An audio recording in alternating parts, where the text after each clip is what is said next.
Hello everybody. Today we're going through George MacDonald's book. I'll show you the view first. It's called At the Back of the North Wind. The sun's not really out yet, it's a little cloudy.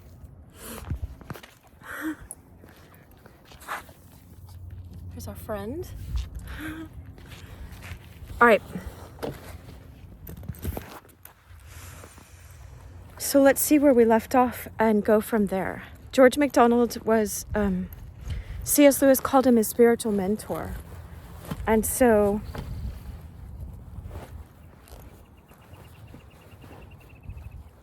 he said every single one of his books, C.S. Lewis is this profound writer, right? So it's just amazing. He said every single one of his books, he quoted George MacDonald either directly or indirectly.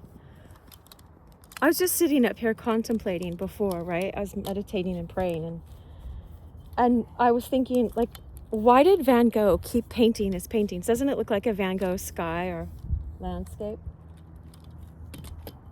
Why did he keep doing that? You know, it's like we're so fortunate to have his work, but if you stop and think, why did he keep doing it? You know, he wasn't doing it for fame. No one was buying his paintings, right? Did he just keep thinking someone would? But then, and so he wasn't doing it for consumer reasons. Anyway, this isn't a teaching video. This is just, let's get it. I mean, some thoughts may come up because they do.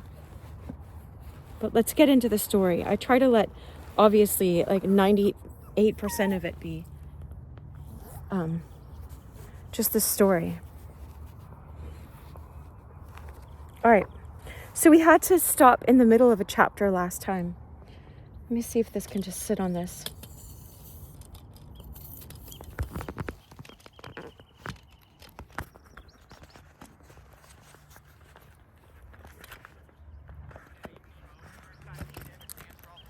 All right, so sometimes bikers come up here. We were at the Drunken Cabman. Oh, look, the sun's coming out now. Hi, y'all. Hey, buddy. Such a cute dog. Thank you. Whoa. Morning. Morning, y'all. What's his name or her name? Leia. Leia? Leia, like Princess Leia. So cool. Thanks. All right. What do you guys do? You can stay. We're going to get out of here. No, I know. I'm just making a video and I don't edit, so I won't put you in, though. I'll just keep talking. I love it. Okay, so I just trust whatever happens. Okay, so we were on Mount Sinai. It was thunder. In the cabman's heart, it was misery. Oh, look at that. In the soul of St. John, it was perfect blessedness. When he's at the, transfigured in the book of Revelation. I totally am up here where like hardly anyone goes, but it's awesome. Okay, and this misery was the voice of the great love that had made him and his wife and the baby and Diamond speaking in his heart and telling him to be good. Oh. Okay, so this man, I guess, this is part of the story where the man had just struck his wife, but he was a drunken cabman, but he shared the wall with Diamond as the character in this. I'll show you the picture that we were looking at. Leia. It's okay, Leia. All right, so by and by, he became aware that there was a voice of singing in the room. Remember? Look. Diamond had picked up the little baby that was crying. Because, I'll say more in a little bit. By and by, he became aware that there was a voice singing in the room. This, of course, was the voice of Diamond singing to the baby, song after song. Everyone is foolish as another to the cabman, for he was too tipsy to part one word from another. All the words mixed up in his ear in a gurgle without division or stop, for such was the way he spoke himself when he was in this horrid condition. All right, I was thinking, like, how do we know what God is going to do in someone's life? That's what I was thinking, is like, enjoy, y'all. Yeah. So George MacDonald wrote this in the 1800s. He didn't know what God wanted to do with his life in this specific way.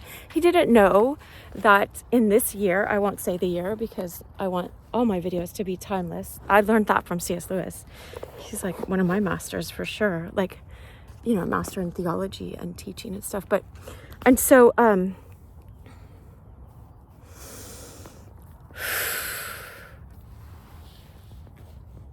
he didn't know that we would be reading this book and it would be instructing our lives this many years later. How could he conceive of that? How could he conceive of, you know, something 100 years after his birth impacting people's lives? But he was obedient to write and use his skill that he had. All right?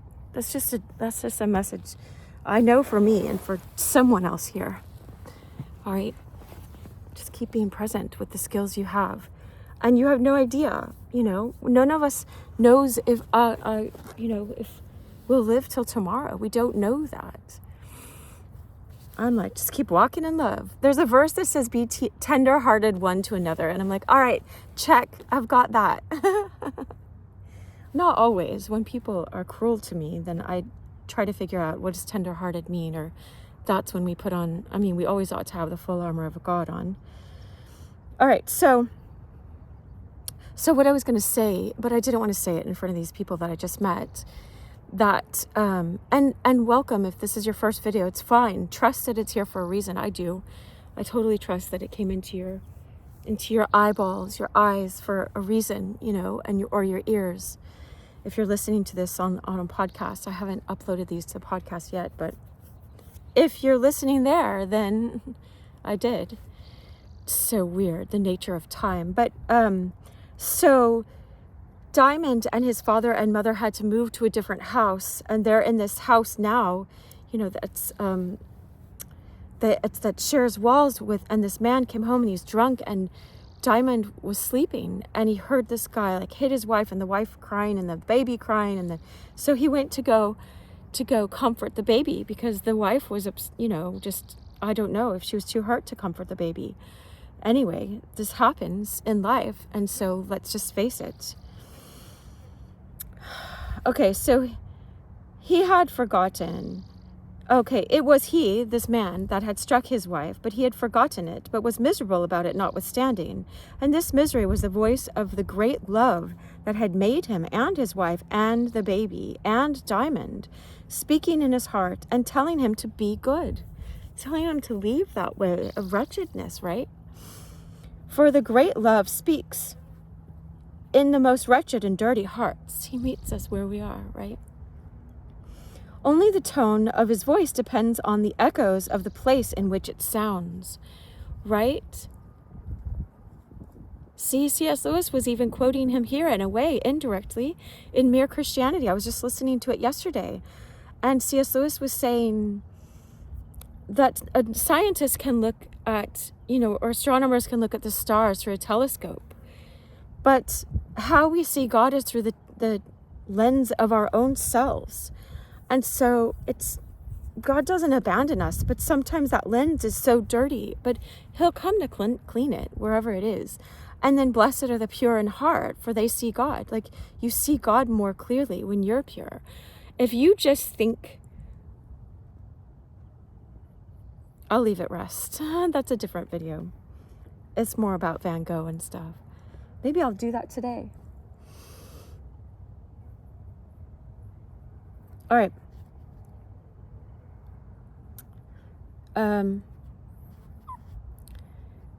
So it depends. Love speaks in the most wretched and dirty hearts. Only the tone of its voice depends on the echoes of the place in which it sounds. Hold on, yeah, there. On Mount Sinai, it was thunder. In the cabman's heart, it was misery. In the soul of St. John, it was perfect blessedness. That's where we had left off, but it's worth repeating that. By and by, he became aware that there was a voice of singing in the room. This, of course, was the voice of Diamond singing to the baby. Song after song. Every one as foolish as another to the cabman, for he was too tipsy to part one word from another. All the words mixed up in his ears, and a gurgle without division or stop, for such was the way he spoke himself, when he was in this horrid condition. But the baby was more than content with Diamond's songs. And Diamond himself was so contented with what the songs were all about that he did not care a bit about the songs themselves, if only baby liked them. But they did the cabman good as well as the baby and Diamond, for they put him to sleep, and the sleep was busy all the time it lasted, smoothing the wrinkles out of his temper. At length, Diamond grew tired of singing and began to talk to the baby instead. As soon as he stopped singing, the cabman began to wake up. His brain was a little clearer now, his temper a little smoother, and his heart not quite so dirty. He began to listen, and he went on listening, and heard Diamond saying to the baby something like, for he thought that the cabman was asleep, right? But this is what he said. Poor daddy. Baby's daddy takes too much beer and gin, and that makes him somebody else and not his own self at all. Baby's daddy would never hit baby's mammy if he didn't take too much beer. He's very fond of baby's mammy and works from morning to night to get her breakfast and dinner and supper. Only at night he forgets and pays the money away for beer.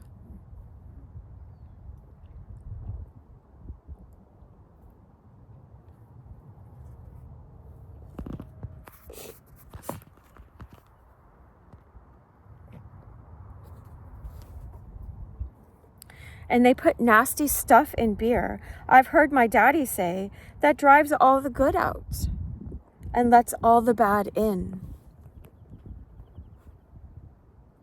Daddy says when a man takes to drink, there's a thirsty devil creeps into his inside because he knows he will always get enough there.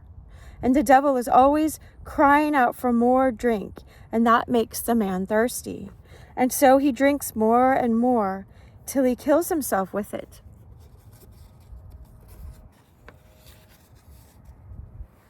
And then the ugly devil creeps out of him and crawls about on his belly, looking for some other cabman to get into, that he may drink.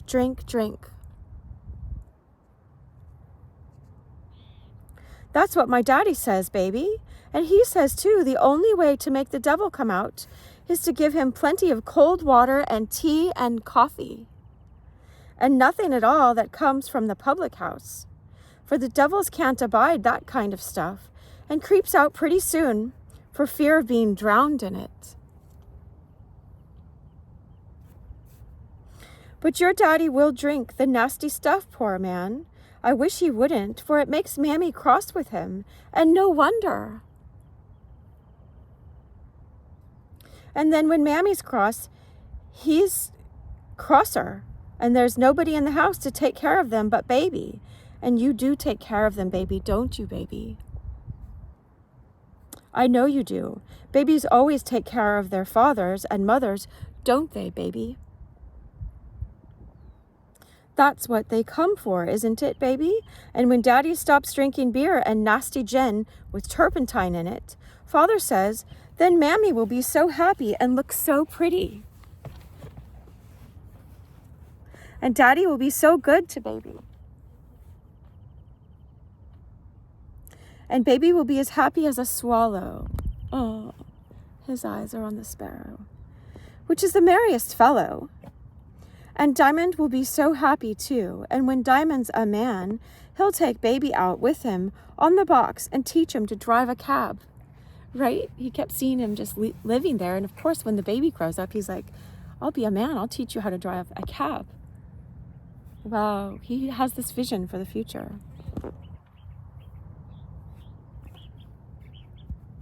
He went on with chatter like this till baby was asleep, by which time he was tired, and father and mother were both wide awake, only rather confused, the one from the beer, the other from the blow, where she was struck, and staring, the one from his chair and the other from her bed, at Diamond, but he was quite unaware of their notice.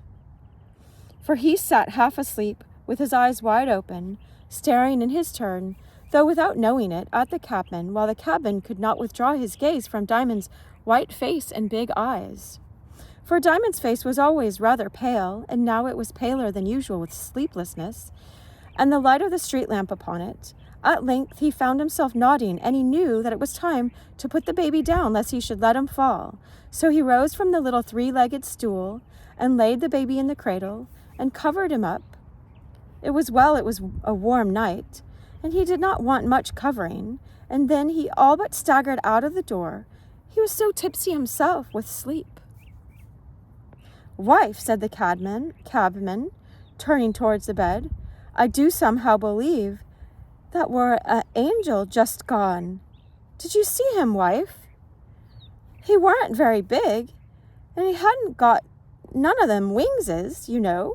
It were one of them baby angels you see on the gravestones, you know."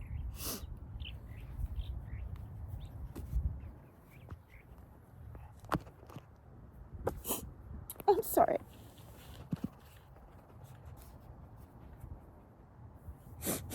It's like I know people who have died from drinking, so this just touches my heart.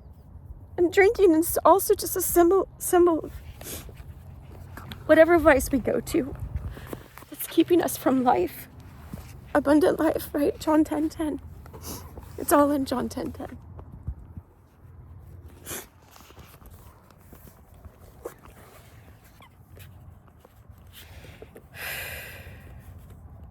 "Nonsense, hubby," said his wife. "But it's just as good, I might say better, for you can catch hold of him when you like. That's little Diamond, as everybody knows. And a duck o' diamonds he is. No woman could wish for a better child than he be."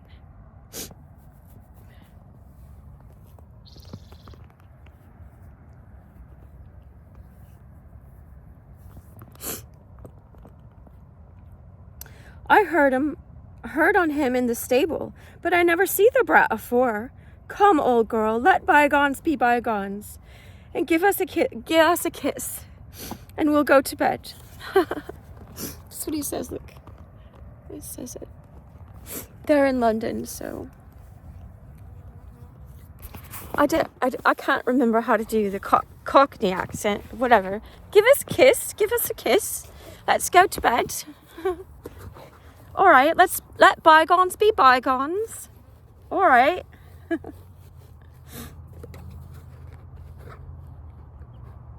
The cabman kept his cab in another yard, although he had his room in this. He was often late in coming home and was not one to take notice of children, especially when he was tipsy, so he didn't know they had all been talking about Diamond there, which was oftener than not. Hence if he had ever seen Diamond, he did not know him, but his wife knew him well enough, as did everyone else who lived all day in the yard. She was a good-natured woman. It was she who had got the fire lighted and the tea ready for them when Diamond and his mother came home from Sandwich when they first moved in there, right? Diamond and his mother and their baby was staying with her aunt, well, with the sister, Diamond's aunt, his mom's sister. And her husband was not an ill-natured man either, and when in the morning he recalled not only Diamond's visit, but how he himself had behaved to his wife, he was very vexed with himself. And gladdened his poor wife's heart by telling her how sorry he was. Wow. Like a sincere apology. People don't realize the power of that, of a real changed life. Anyway, and for a whole week after, he did not go near the public house, hard as it was to avoid it, seeing a certain rich brewer had built one like a trap to catch souls and bodies in. At almost every corner he had to pass on his way home. Indeed, he was never quite so bad after that, though it was some time before he began really to reform.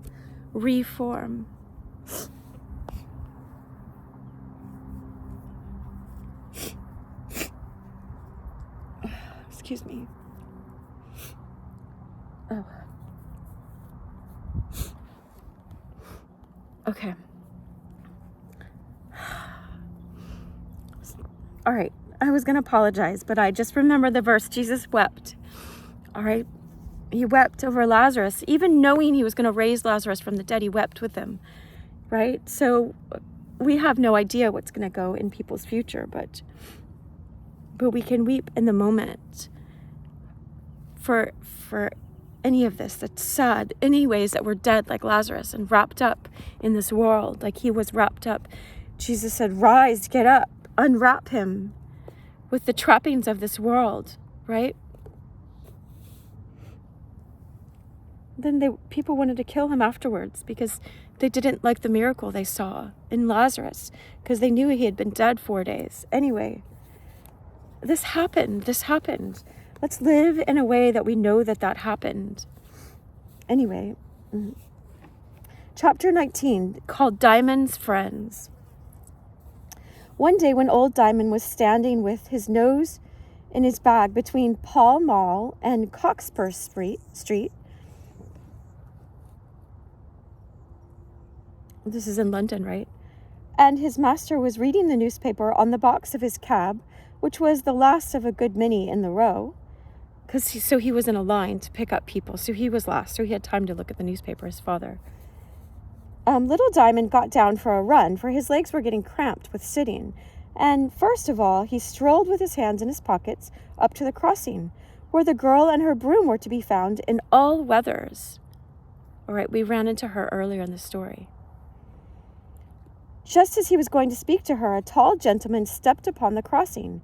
He was pleased to find it so clean, for the streets were muddy and he had nice boots on. So he put his hand in his pocket and gave the girl a penny. Wow. But when she gave him a sweet smile in return and made him a pretty curtsy, he looked at her again and said, "Where do you live, my child?" "Paradise Row," she answered, "next door to the Adam and Eve, down the area." "Whom do you live with?" he asked. "My wicked old granny," she replied. "You shouldn't call your granny wicked," said the gentleman. "But she is," said the girl, looking up confidently in his face. "If you don't believe me, you can come and take a look at her." The word sounded rude, but the girl's face so simple that the gentleman saw that she did not mean to be rude and became still more interested in her. "Still, you shouldn't say so," he insisted. "Shouldn't I? Everybody calls her wicked old granny, even them that's as wicked as her. You should hear her swear. There's nothing like it in the row. Indeed, I assure you, sir, there's never a one of them can shut my granny up once she begins and gets right a-going. You must put her in a passion first, you know. It's no good till you do that. She's so old now, and she do make them laugh, to be sure." Although she called her wicked, the child spoke so plainly to indicate pride in her granny's preeminence in the swearing. It's not her grandmother, I don't even think. It's not. Remember? The gentleman looked very grave to hear her, for he was sorry that such a nice little girl should be in such bad keeping. But he did not know what to say next, and stood for a moment with his eyes on the ground. When he lifted them, he saw the face of Diamond looking up at him. "Please, sir," said Diamond, "her granny's very cruel to her sometimes and shuts her out in the streets at night if she happens to be late." "Is this your brother?" asked the gentleman of the girl. "No, sir." "How does he know your grandmother, then?" "He does not look like one of her sort." Wow, this man's perceptive, right? "Oh, no, sir, he's a good boy, quite." Here she tapped her forehead with her finger in a significant manner. "What do you mean by that?" asked the gentleman, while Diamond looked on smiling. "The cabbies called him God's baby," she whispered. "He's not right in the head, you know. A tile loose, right? No." They always say that about the ones so close to God, right? Still, Diamond, though he heard every word and understood it too, kept on smiling. What could it matter what people called him, so long as he did nothing that he ought not to do? And besides, God's baby was surely the best of names. "Well, my little man, and what can you do?" asked the gentleman, turning towards him just for the sake of saying something. "Drive a cab," said Diamond. "Good, and what else?" he continued, for accepting what the girl had said, he regarded the still sweetness of Diamond's face as a sign of silliness. The peace that he carried, his silliness. And wished to be kind to the poor little fellow. C.S. Lewis talks about this in Mere Christianity too. He's like, these people that seem to have time and you don't know where that time came from. And you think you're doing them a favor by being friends with them, and they're actually doing you a favor. It's not this prideful thing. He's just talking about how people in this deep place can recognize one another right away.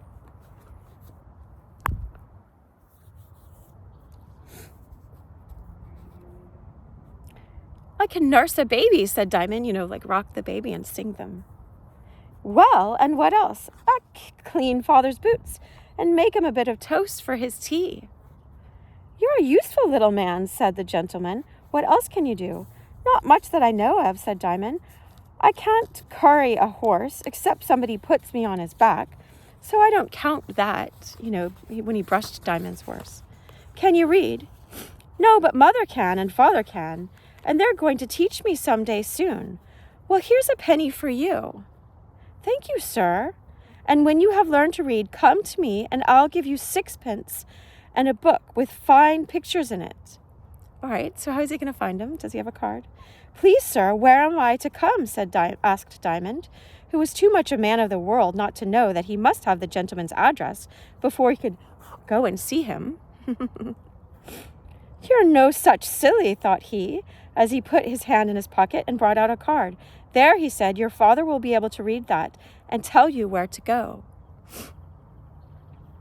Yes, sir. Thank you, sir, said Diamond, and put the card in his pocket.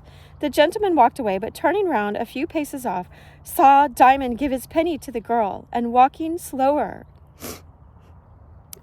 heard him say, I've got a father and mother and little brother, and you've got nothing but a wicked old granny. You may have my penny. The girl put it beside the other in her pocket, the only trustworthy article of dress she wore. Her grandmother always took care that she had a stout pocket, right? Her grandmother probably took her money. Is she as cruel as ever? Asked Diamond. Oh, much the same. But I get more coppers now than I used to, and I can get summats to eat and take Browns enough home besides to keep her from grumbling. It's a good thing she's so blind, though. Browns, maybe brown bread, I don't know. Rolls? Why? Asked Diamond. 'Cause if she was sharp in the eye, as she used to be, she'd find out I never eats her broken wittles. And then she'd know, as I must get something somewheres. Doesn't she watch you, then? Of course you do, don't she just? But I make believe and drop it in my lap, and then hitch it into my pocket. What would she do if she found you out? She'd never give me no more. But you don't want it.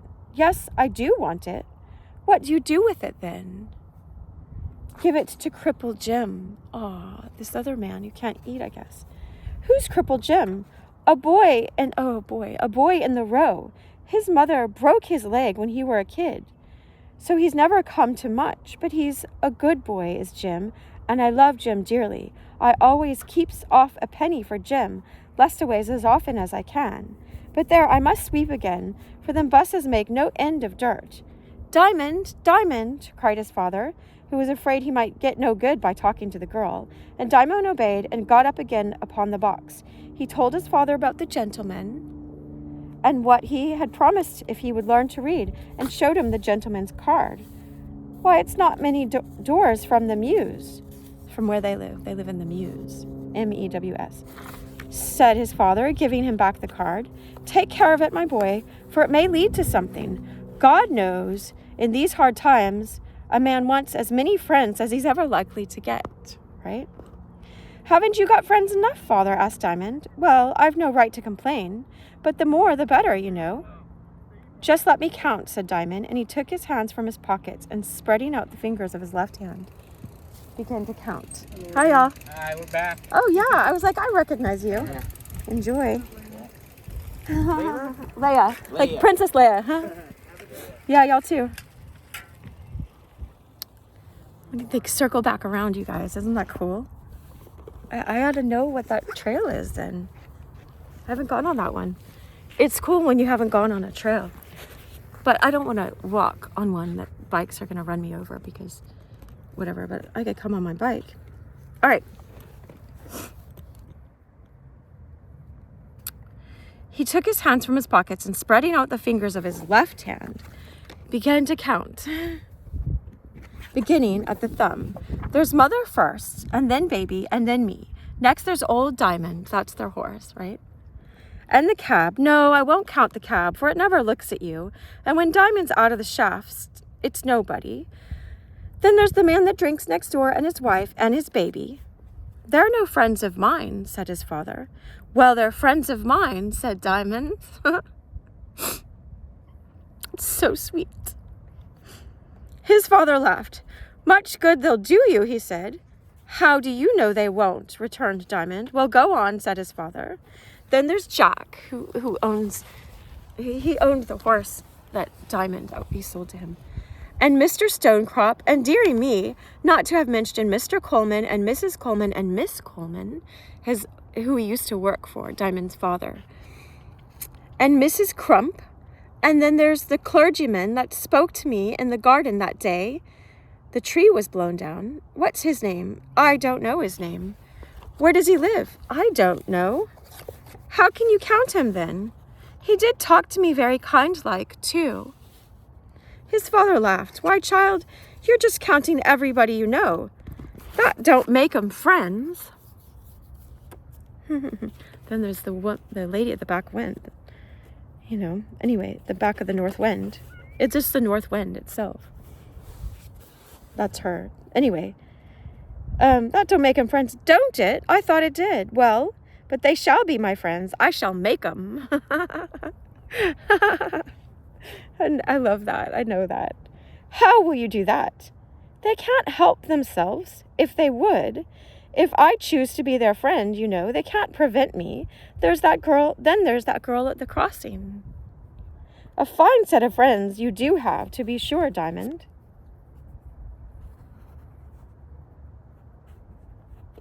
I didn't know how I was going to get to read this. I've got to leave quickly at the end, and I didn't know how the time was going to appear. But of course, I was meditating on Revelations 11:17. The Almighty who is and was and is to come. This is the nature of time.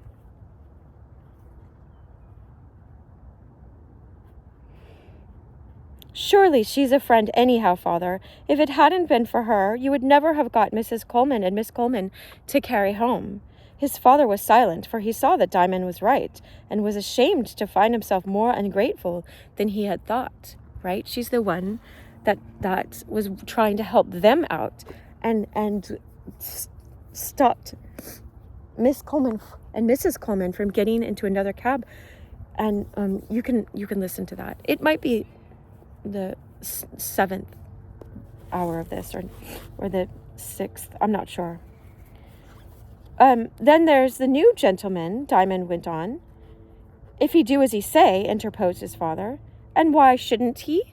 I dare say sixpence ain't too much for him to spare. But I don't quite understand, Father. Is nobody your friend but the one that does something for you?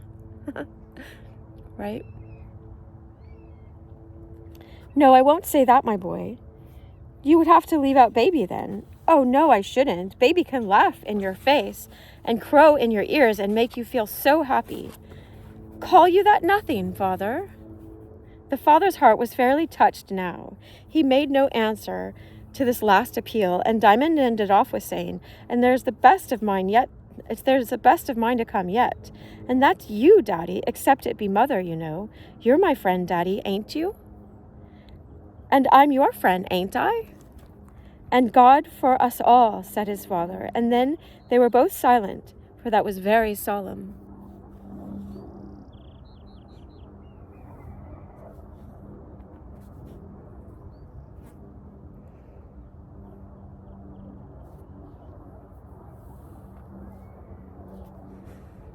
Wow, I was just looking up the other day. That hymn.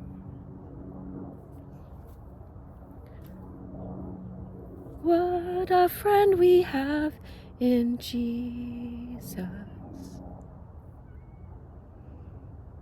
It's like all of our sins and grievances to him to bear. Something about how much sorrow we have. Just, wow. I was looking for a hymn to learn on my guitar. Here it is. Just because we don't come to him in prayer, we don't give them to him. It was this man in Canada who wrote that as a poem to his mother in Ireland after his dad, her husband, had died. And he was comforting her. What a friend we have in Jesus. I forgot his name.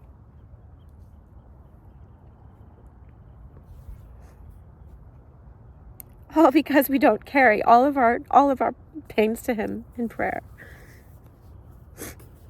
Chapter 20. I didn't know today would be a crying day. This is life. This is life. I'm like, let's be present with it. Chapter 20. Diamond learns to read. The question of the tall gentleman as to whether Diamond could read or not set his father thinking that it was high time he could. And see how that event spurred on him to learn to read. And the event before spurred on the man to stop drinking. You don't know what seeds you're planting out of love. Just be love, be tenderhearted. I think it's in 2 Peter or one of those. Of course, Peter would be saying it. He had to be reproached because he betrayed. He didn't betray, he denied knowing Christ. And then 3 times, and then Jesus says, do you love me? 3 times. He restored him. God can restore us. He meets us where we are. I think that's who wrote the verse, be tenderhearted one to another. And then it's just something like equipping the saints. All right. So George MacDonald was equipping us, and I'm equipping you, whether you know you're a saint or not. We're all called to be saints. Kings and priests, it says in the book of Revelation.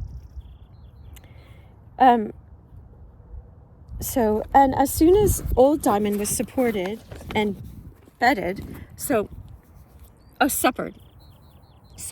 So as soon as they, fed the horse and put him back in the stables. My nose is just running. I think I bring Kleenex now. Because I know myself.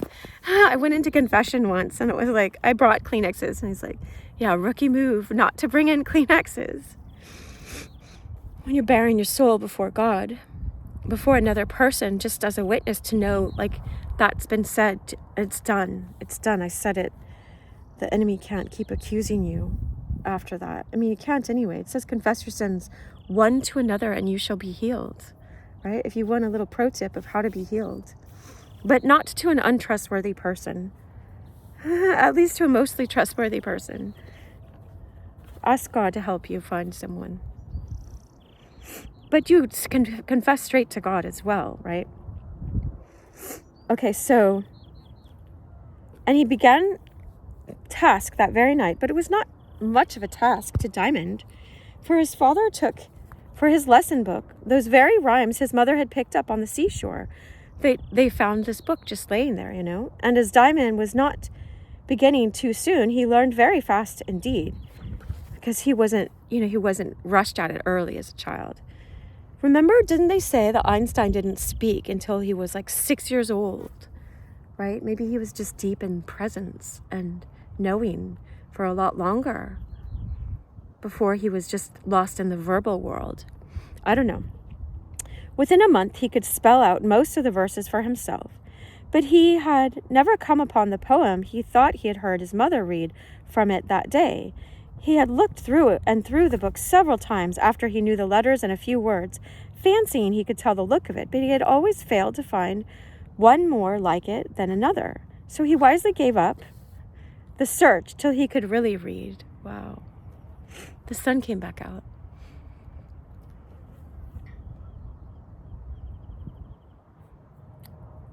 Then he resolved to begin at the beginning and read them all straight through. This took him nearly a fortnight. That's 2 weeks. When he had almost reached the end, he came upon the following verses, which took his fancy much, although they were certainly not very like those he was in search of. Little Boy Blue. Little Boy Blue, lost in lost his way in a wood, sing apples and cherries, roses and honey. He said, I would not go back if I could. It's all so jolly and funny. He sang, this wood is all my own, apples and cherries, roses and honey. So here I'll sit like a king on my throne, all so jolly and funny. A little snake crept out of the tree, apples and cherries, roses and honey. Lie down at my feet, little snake, said he, all so jolly and funny. A little bird sang in the tree overhead, apples and cherries, roses and honey. Come and sing your song on my finger instead, all so jolly and funny, right? The snake coiled up and the bird flew down and sang him the song of Birdie Brown. Little Boy Blue found it tiresome to sit, and he thought he had better walk on a bit. So up he got his way to take, and he said, come along, little bird and snake. And waves of snake o'er the damp leaves passed, and the snake went first and the Birdie Brown last. By Boy Blue's head, with flutter and dart, flew Birdie Brown with its song in its heart. He came where the apples grew red and sweet. Tree, drop me an apple down at my feet. He came where the cherries hung plump and red. Come to my mouth, sweet kisses, he said. And the boughs bow down, and the apples they dapple, the grass too many for him to grapple. And the cheeriest cherries, with never a miss, fall to his mouth, each a full-grown kiss. Look at cherries, so good in the summer, fresh cherries. He met a little brook singing a song. He said, little brook, you are going wrong. You must follow me, follow, I say. Do as I tell you and come this way. And the song-singing, sing-songing forest brook leaped from its bed and after him took. Followed, and pale and wan, the dead leaves rustled and wane, I don't know, as the dead leaves rustled as the water ran. And every bird high up on the bough, and every creature low down below. The bough. He called, and the creatures obeyed the call, took their legs and their wings, and followed him all. Squirrels that carried their tails like a sack, each of his own little humpy brown back.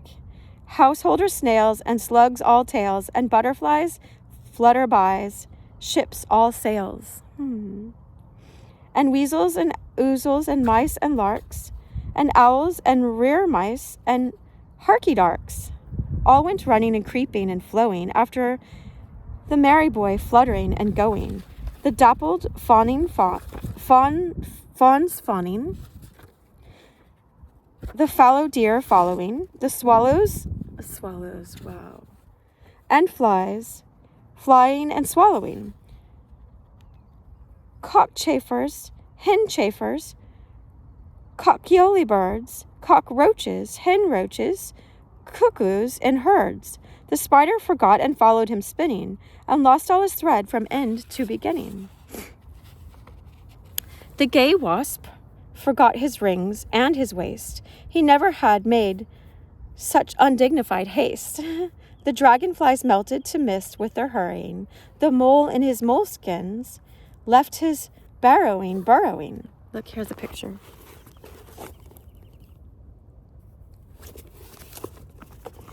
The bees went buzzing, so busy and beesy, and the midges in columns so upright and easy. But little Boy Blue was not content, calling for followers still as he went, blowing his horn and beating his drum and crying aloud, "Come, all of you, come."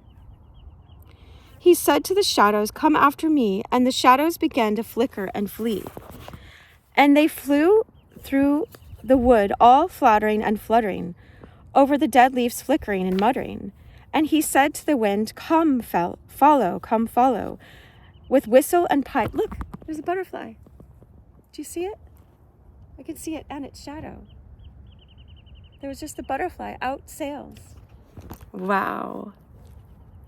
We didn't see one this whole time. And the wind wound round at his desire, as if he had been the gold cock on the spire, you know, the weathercock. And the cock itself flew down from the church and left the farmers all in the lurch.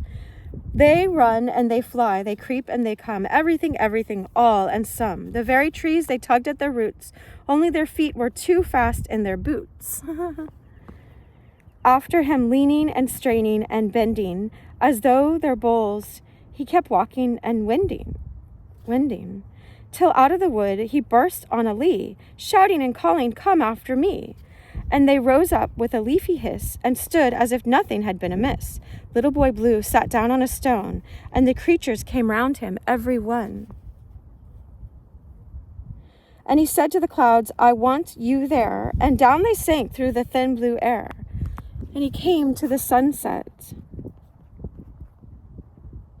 And the sunset came and stood up on the wood, W-O-L-D, world, I don't know, wold, and burned and glowed in purple and gold. Then Little Boy Blue began to ponder, "What's to be done with them all, I wonder?" Then Little Boy Blue, he said quite low, "What to do with you all, I am sure I don't know." Then the clouds clouded down till dismal it grew. The snake sneaked close, round Birdie Brown flew. The brook sat up like a snake on its tail, and the wind came up with a "What will you wail?" And all the creatures sat and stared. The mole opened his very eyes and glared. Look, there's the butterfly again.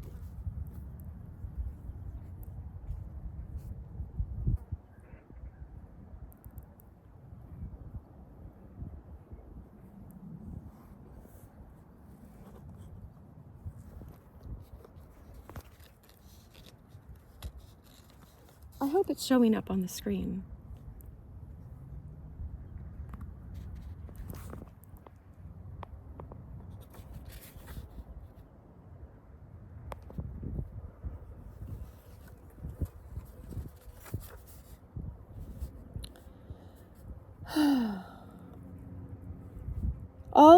All the creatures sat and stared. The mole opened his very eyes and glared.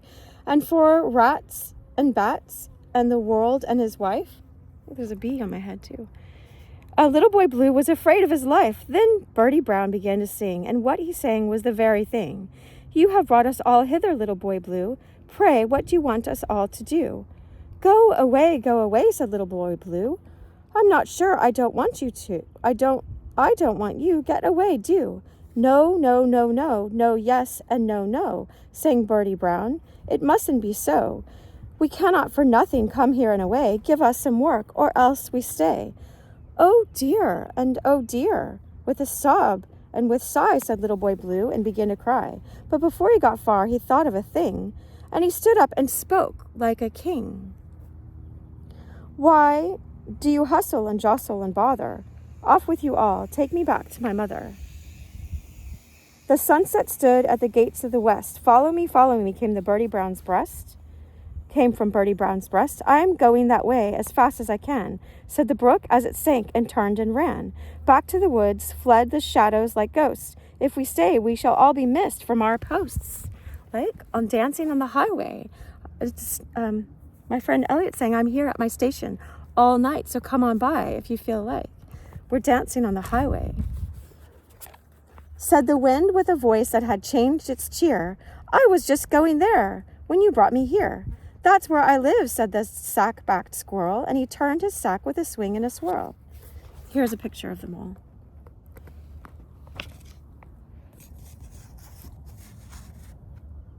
All right. Said the cock of the spire, "His father's a churchwarden." Said the brook, running faster, "I run through his garden." Said the mole, 200 worms there I caught 'em last year. I'm going again next autumn." Said they all, "If that's where you want us to steer for, what on earth or in water did you bring us here for?" "Never you mind," said Little Boy Blue. "That's what I tell you. If that you won't do, I'll get up at once and go home without you. I think I will. I began to doubt you." He rose, and up rose the snake on its tail and hissed 3 times, half a hiss, half a wail. Little Boy Blue, he tried to go past him, but wherever he turned sat the snake and faced him. "If you don't get out of my way," he said, "I'll tell you, snake, I'll break your head."